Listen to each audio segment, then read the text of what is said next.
I hope I never have to see anything like this again. District Attorney Mike Abel says it wasn't Bloyer who called 911, but a third party who found the child unconscious, not breathing, and blue.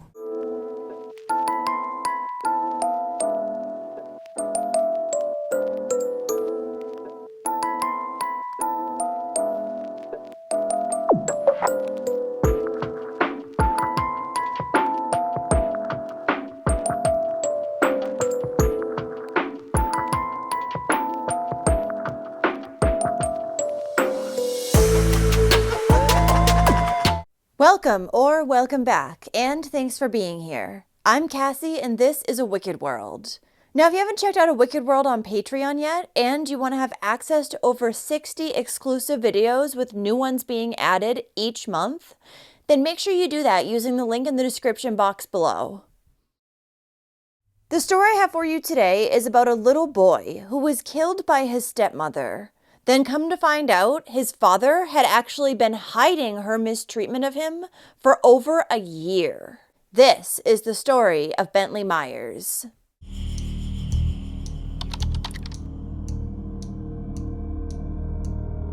Bentlee Jacob Myers was born on July 28, 2022, in Greensburg, Pennsylvania, to his mother, Sherry Myers, and his father, Brett Bissett. He was a happy, smiley little boy who loved playing outside and going for walks. He also had two older sisters. The little boy's parents, Sherry and Brett, shared custody of him. But it wasn't anything formal through the courts, rather just a mutual agreement between the two.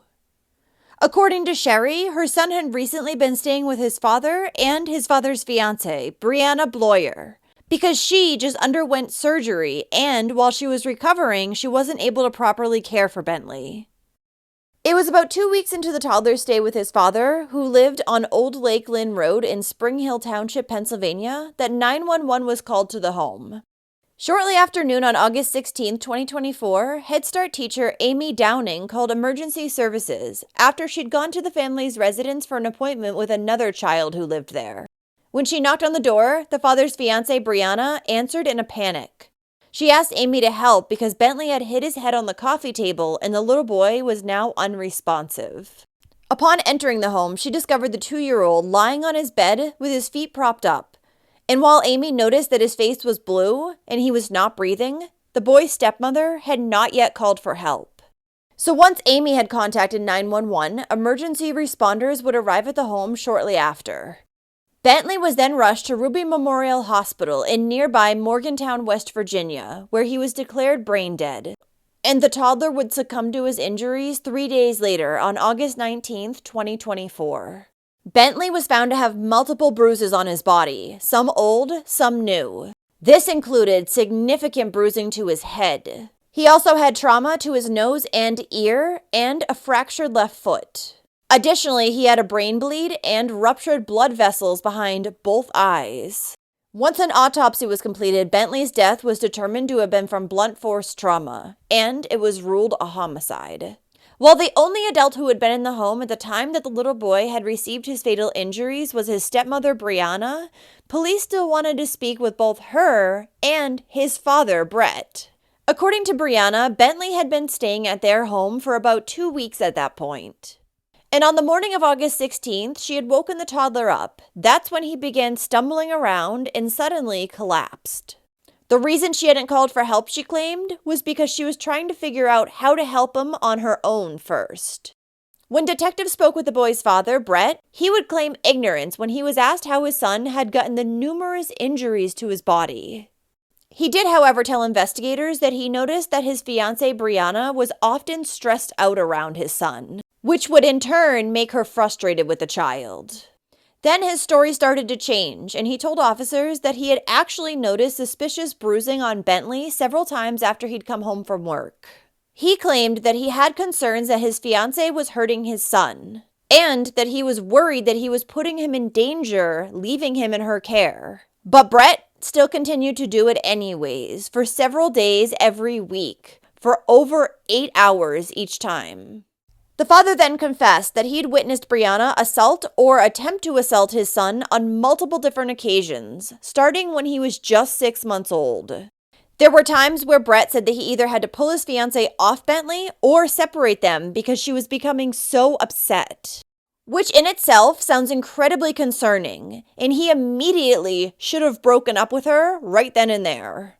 Brett then went on to describe several situations in which the child had been neglected and mistreated by Brianna. This included an incident that had happened just a week prior to Bentlee's death on August 9th, when the 2-year-old had been found unconscious in the bathtub and EMS had to respond to the home. According to Brett, his fiancée had left his son alone for less than 10 minutes when she heard a thud that sounded like him falling. She would then find Bentlee limp. He also said that he believed that the child had been underwater for about 5 or 6 minutes when he was found. But if Brianna heard a thud, why would he have been submerged for that long? Didn't she immediately go check on the little boy when she heard something that sounded like him falling? Guess not. On another occasion, the father admitted to watching his fiancée punch Bentlee in the face really hard and strike him with a belt. When he was asked by stunned officers why he had never left and taken his son away from the very clear danger that was Brianna, he replied, "Because I love her." Brett also claimed that he had previously attempted to stop his fiancée from hurting his son, but clearly not hard enough. A search warrant would be executed for the couple's home, as well as for Brianna's cell phone, which is where detectives would find some very concerning things. Just 15 minutes before emergency services was called, the stepmother was Googling how to get someone to come to when you pass out, but 911 had never been dialed from her phone. Between August 8th and 9th, further incriminating Google searches had been made, including, "Why am I so much more angry when I'm pregnant?" Because yes, at the time, she was pregnant with Brett's child. Brianna also searched, "What better to make bruises fade overnight? Homemade bruise cream? Can being angry in pregnancy be a boy or girl? And carpet imprints in face. How long does it take to go away?" There was additionally a search for, "When upset, why do I pass out so much?" Regardless of this evidence, there wouldn't be any arrests made in connection with Bentlee's death for some time. It wasn't until 3 months later, on November 8th, 2024, that 30-year-old Brianna Bloyer was arrested and charged with first-degree murder. A few days later, Bentlee's father, 25-year-old Brett Bissett, was also placed under arrest, and he was charged with 1 count of criminal homicide, endangering the welfare of a child, and reckless endangerment. Additionally, the father received charges of tampering with evidence, obstructing the administration of law, and hindering apprehension. The reason for the latter charges was because weeks earlier, officers had asked Brett to have a recorded conversation with Brianna so they could figure out exactly what had happened to Bentlee that day. The father had agreed to help them, but in the end, he messaged his fiancée on Snapchat and informed her of the plan. From there, the two had fled the area together. On September 25th, Brianna had been scheduled to meet with investigators, but she never showed up. After that, her vehicle had been spotted in both the states of Arizona and Indiana. However, in November, the pair came back to the Spring Hill area, and that's when authorities were able to apprehend them. Following their arrests, the district attorney would make a statement, and he would say about Brett, "I don't feel like there is one moment throughout this entire investigation that he cared about this child. I think it was all about Ms. Bloyer." When asked what his theory was as to why Bentlee's father had tried to help his fiancée stay out of trouble, he said that since Brianna was currently pregnant with his child, he wanted to try to keep her out of jail. Once Brianna was in custody, authorities would speak with her again, and they would confront her with the evidence they had. At that point, she finally admitted to hurting Bentlee, saying that she had thrown him from the kitchen into the living room.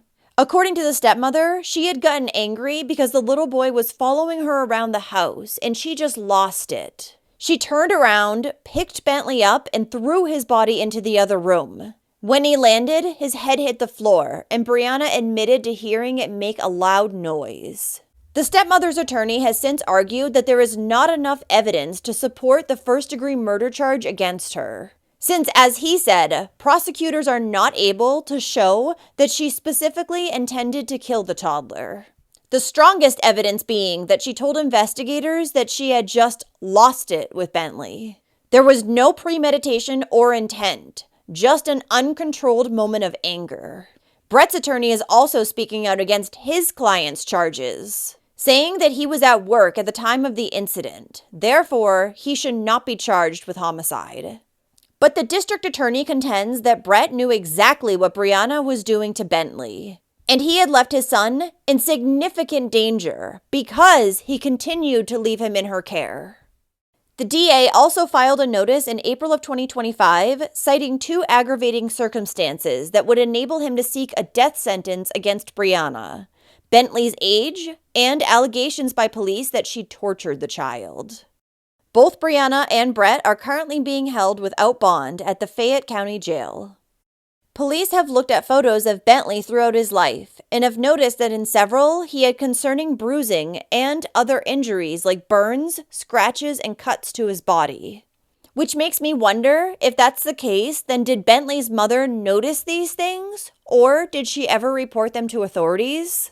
Speaking of the boy's mother, Sherry, she spoke publicly and said, "I just want justice for my baby boy.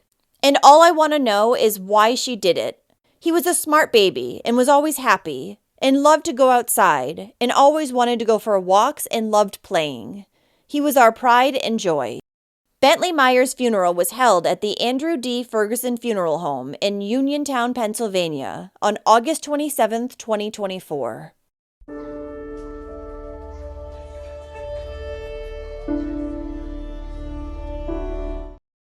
Well, thank you for listening to Bentlee's story today.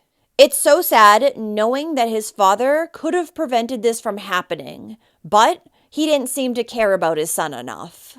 Instead, he just let his fiancée do whatever she pleased and treat him in any way she liked until it led to his death. What do you think about this case? So, if you like true crime and you want to hear it from me, then don't forget to hit that subscribe button below. And turn on your notifications too, so you'll know when I upload a new video, which is at least 3 times every single week. Thanks for watching A Wicked World today. Until next time, take care, guys. Bye. Thank you to all the patrons of A Wicked World.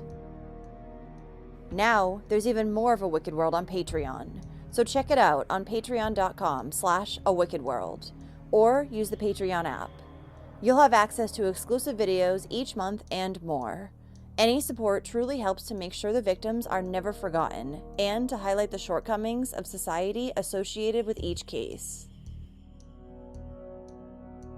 Do you have a suggestion for a story you'd like to see me cover? If so, send me an email to awickedworldtruecrime@gmail.com.